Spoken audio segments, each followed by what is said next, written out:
Studios. This is WOCA, Ocala, Gainesville, Villages, 1370 AM, 96.3 FM, The Source.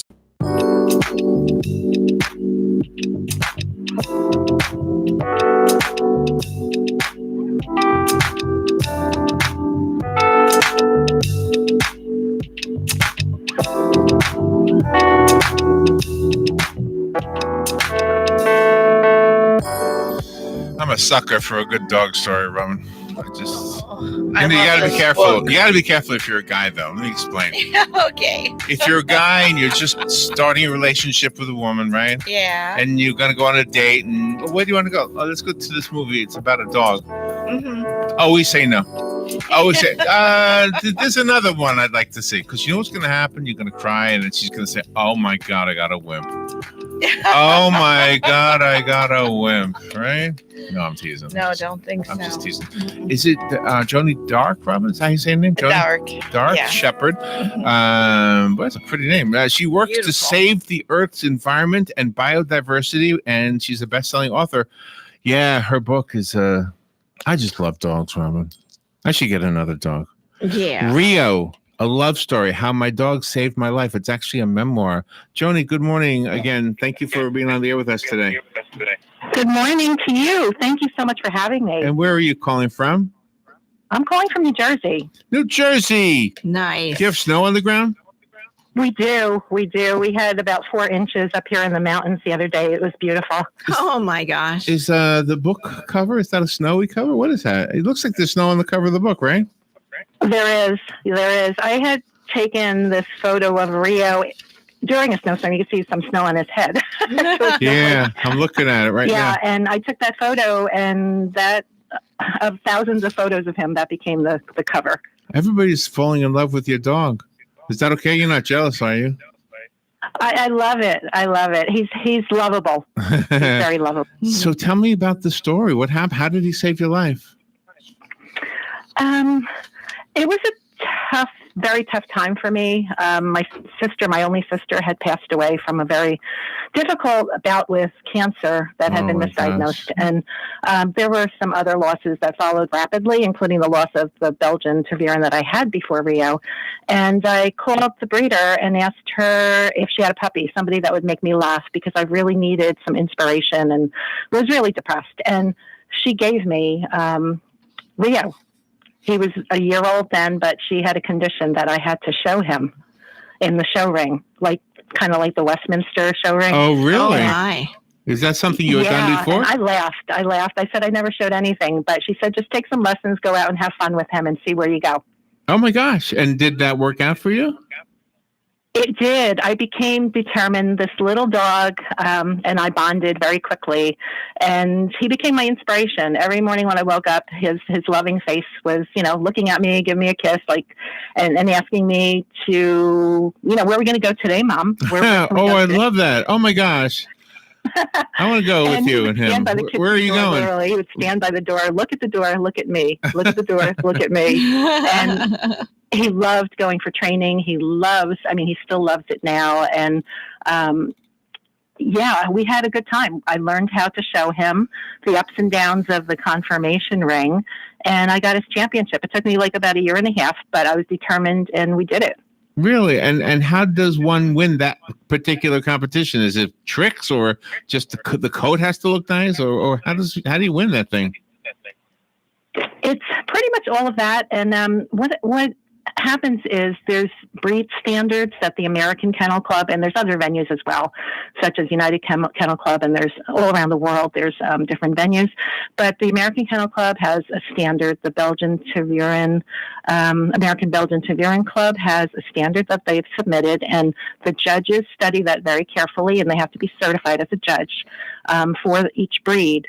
And we show our dogs, and they study the dogs, look at them in motion and standing still, their temperament, and compare them to the breed standard.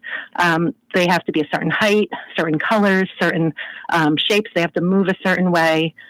For the Belgian Tervuren, there's a lot of criteria that have to be met, just like the other breeds.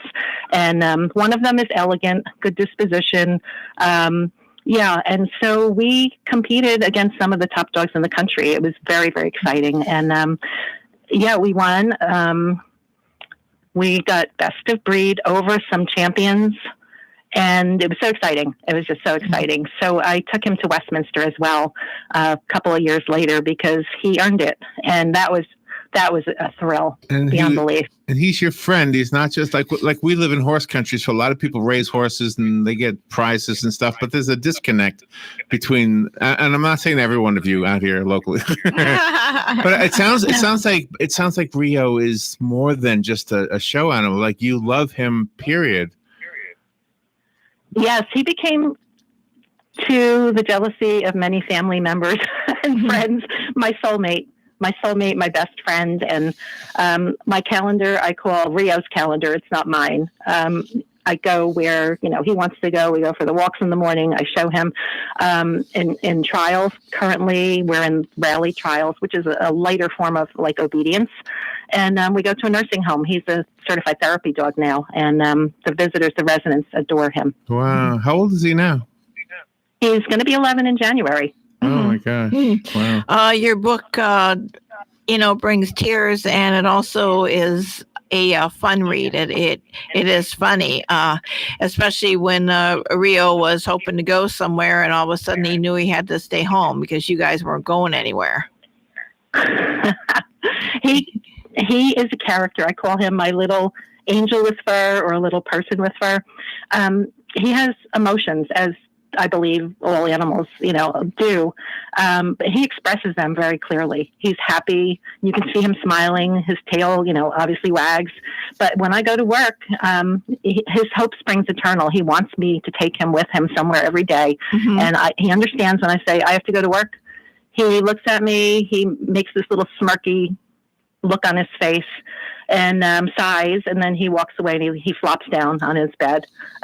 Yeah, it's like, okay, I'm gonna make you feel sorry for me. I'm staying home. Oh my gosh! I love the story. So where is he right now? Right now, he's on the couch behind me. It's Rio really. Sometimes people don't know what they have in their animals, even though they truly are treated as members of the family. They don't really know what that particular animal has on their mind or is going through. But you actually take the time. Yes. I've had dogs before, and I must admit that I didn't put as much time in as I did with Rio. Rio, being a show dog, I had to commit with him to the show ring. And once we finished conformation, we started in other dog sports, and we had to work as a team.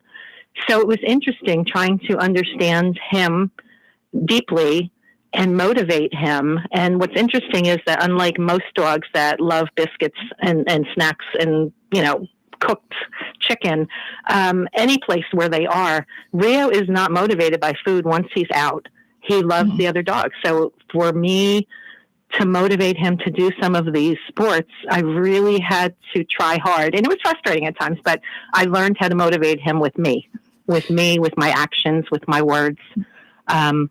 It's been very exciting. And I hope that people reading my book will look at their dogs in a different way. And there's so many traits that each breed has that are unique to them that perhaps they could bring out the best in them, to do a little bit more training at home, get closer to their dogs. There's a little spirit inside of all of them.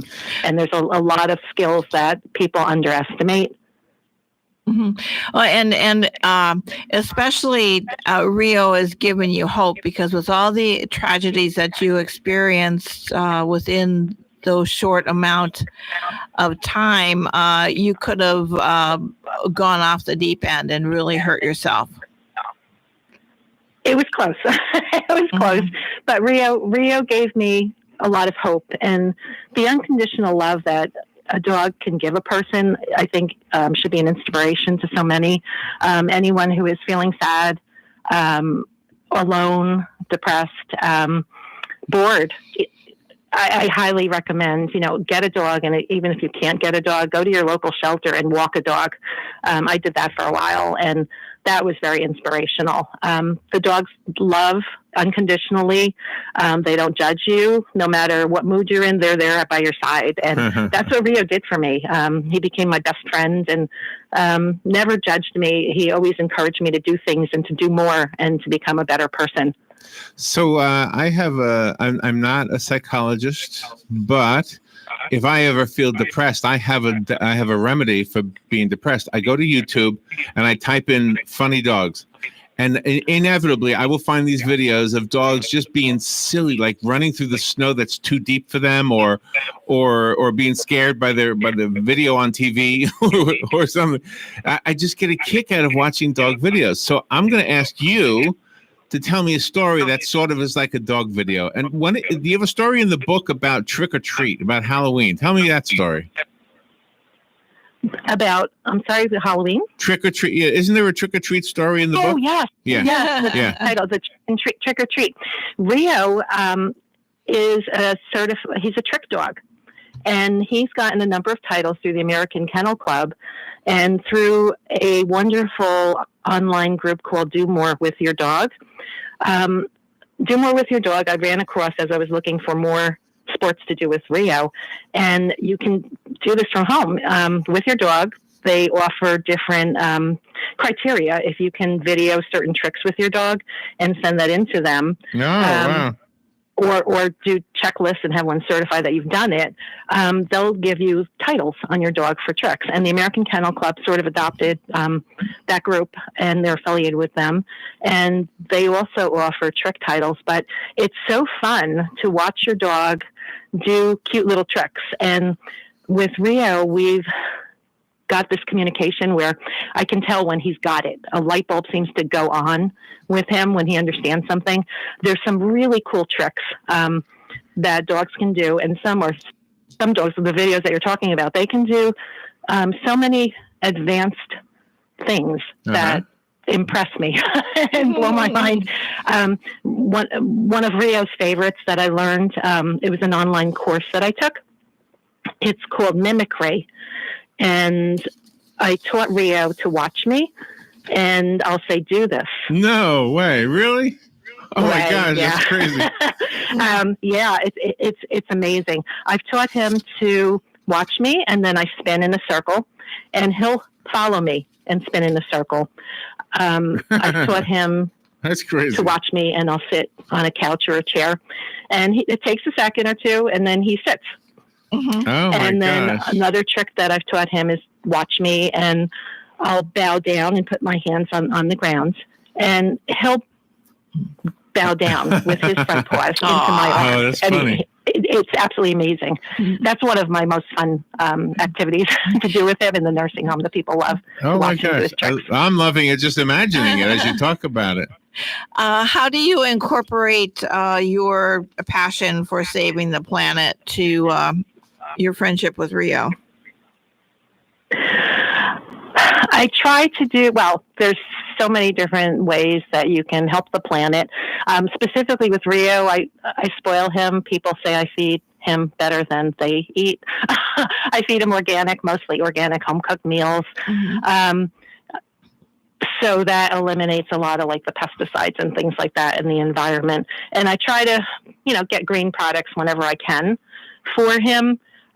We also do a lot of things outside in the environment. I've joined a group called Dog Scouts of America. It's kind of like Boy Scouts and Girl Scouts.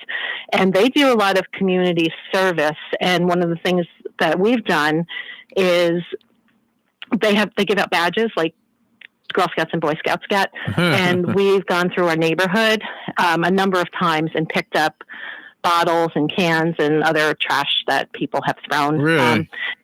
And so he's received several badges for doing that. I mean, we're talking like hundreds and hundreds, I think like thousands of bottles actually we picked up together.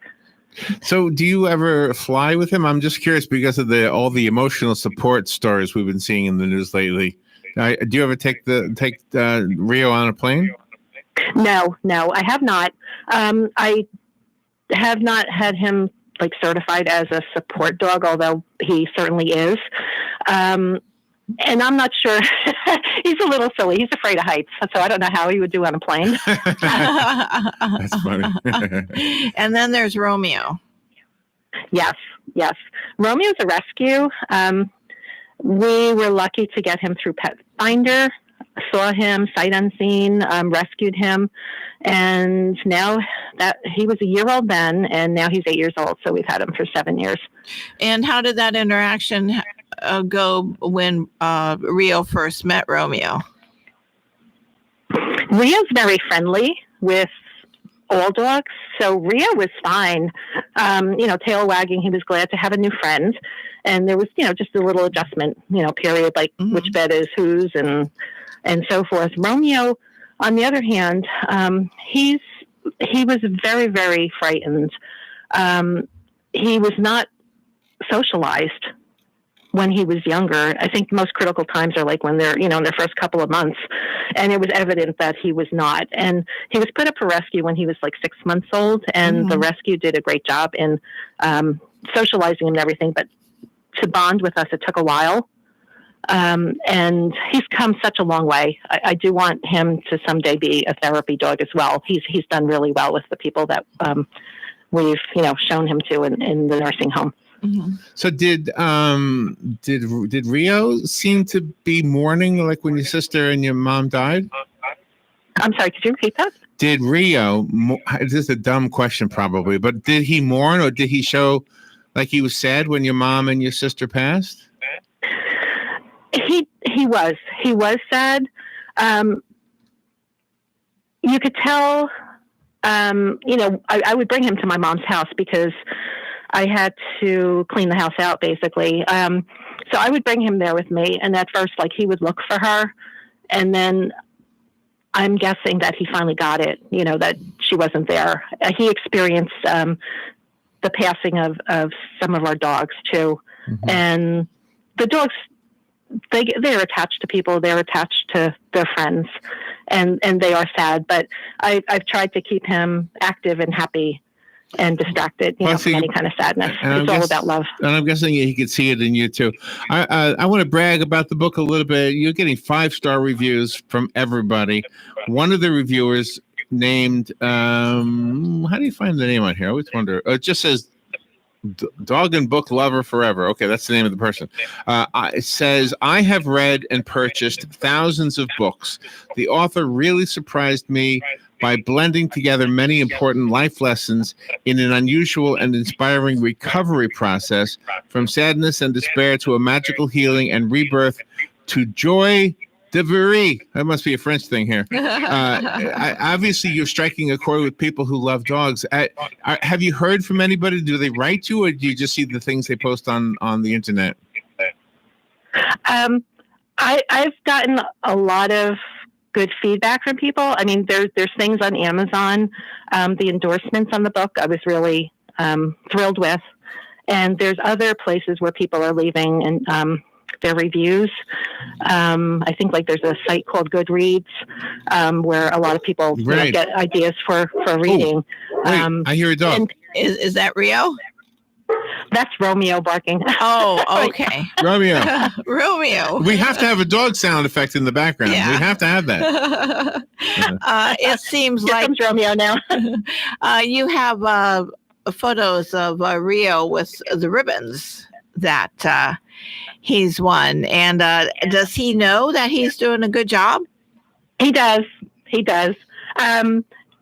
When he does really well, and every time, no matter what he does in the ring, he does a great job. If anything doesn't work right, it's because of me for some reason. But after every time we go, into a trial and we finish our run, I praise him, and he's tickled pink. I mean, like, he just smiles, and you could tell his body like tenses up with joy, kind of, and he's happy. And people praise him as he comes out of the ring. They love the veteran dogs, and people clap and they pet him and they give him lots of love. So he knows that he does good. Are the lawsuits that are mentioned in the book, are they all settled by now? All the losses? Is it the lawsuits? Isn't there a lawsuit in the story? A malpractice suit? There never was. a lawsuit. There were issues. The way that my sister was treated, she had multiple sclerosis for years. Mm-hmm. And then when we took her to the doctor, as she started not being able to walk as well and everything, she was on Medicaid and would go to a clinic, and it was kind of a very quick visit. And they would say, well, it's just the multiple sclerosis that's getting worse. That eventually is going to kill you, basically. It turns out that she declined rapidly, and she couldn't walk anymore. And we took her to the emergency room, and they gave her a thorough checkup, and they discovered it was brain cancer. Oh my gosh. And that's okay. That explains why I was feeling that there was kind of malpractice in the story. Yeah, that was part of it. And then while she was being treated in the nursing home and the hospital, there were some doctors that were, I felt like they were kind of expediting things and moving things along. They wanted my sister just to be hospiced and to let her go. Oh, boy. And it was a difficult decision because she was, coherent. She knew exactly what was going on. It was difficult to just put somebody in hospice, take off her, away food and things like that, and let her go. Mm-hmm. So at one point she was in the hospital and she was getting great treatment, and they promised us, put her back into the nursing home and she'll be fine. We'll give her all the same treatment. We'll give her all the, care and the nutrition and everything. And 24 hours after they did that, she was declining quickly. They were not giving her the nutrition and liquids that she needed. It was shocking. It was just shocking. So we caught that, and they started to do what they were supposed to do, but the word malpractice did come up. Well, Joni, thank you for sharing your story about Rio with us and Romeo. And I'm so glad we had a little cameo appearance by Romeo in there. Yeah, I like that. Let's see. We have, I know, 1 million dog lovers listening right now. So one of you can have the book that was sent to us. You have to call 622-9622, and you have to be lucky because I'm going to pick somebody at random. 622-9622. The book is called Rio, A Love Story, How My Dog Saved My Life by Joni Darc Shepherd. And I found it on Amazon. Do you have a website you'd like to recommend also? Yes. We have a website. It's Joan, Joan, and A-N-D, Rio, RIO.com. Okay, very good. Excellent. Let me click this button. Hope I don't cut anybody off. Good. Somebody there? Okay. Oh, hold on. Good morning. You've got the book. Who's this? Did I do it right? Is somebody there? I don't know. I hear it ringing. Hello. There's more calls. Joni, are you still there? I'm still here. Is anybody online? How come I don't see a click here? Okay. I don't know. Can you hear me? I hear you, yes. There should be somebody else on the line. Okay, I guess I don't know how to do this. We'll take the call after the interview. Okay. Thank you so much, Joni, for being on the show with us today. Have an enjoyable holiday, and stay warm in the snow. Thank you so much. And thank you for having me on. I greatly appreciate it. You're Happy welcome. holidays. Wait, don't go. Let me see if I can connect this one. I'm just trying to figure out how to do this. Good morning. You're on the air. Do you want the book? Am I doing something wrong, Robin? I don't know. It was. Try one more. Try one more. Earlier, Try one more. I got a whole bunch of them. Good morning. You got the book. Who's this? No, it's still there. Something I'm doing wrong, I guess. All right, I'll figure it out afterwards. Okay. Joni, again, thank you for being on the show with us today. Thank you so much for having me. All right, have a great day. Thank you. We'll be right back.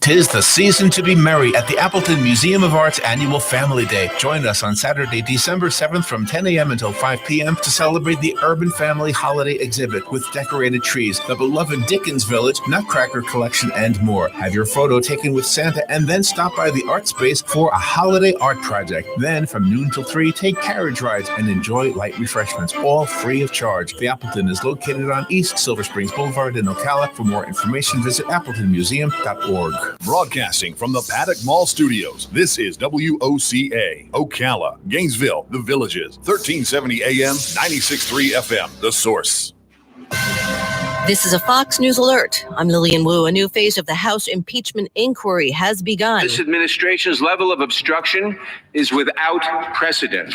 That's House Judiciary Committee Chair Jerry Nadler just now. This after his committee received findings from another House probe. The House Intelligence Committee report claims President Trump abused the power of his office for political gain. The panel also released records that show Intel Committee Ranking Member Devin Nunes had several phone calls with the president's personal attorney, Rudy Giuliani, last spring. That's Fox's Rachel Sutherland. Republicans maintain the president has done nothing wrong.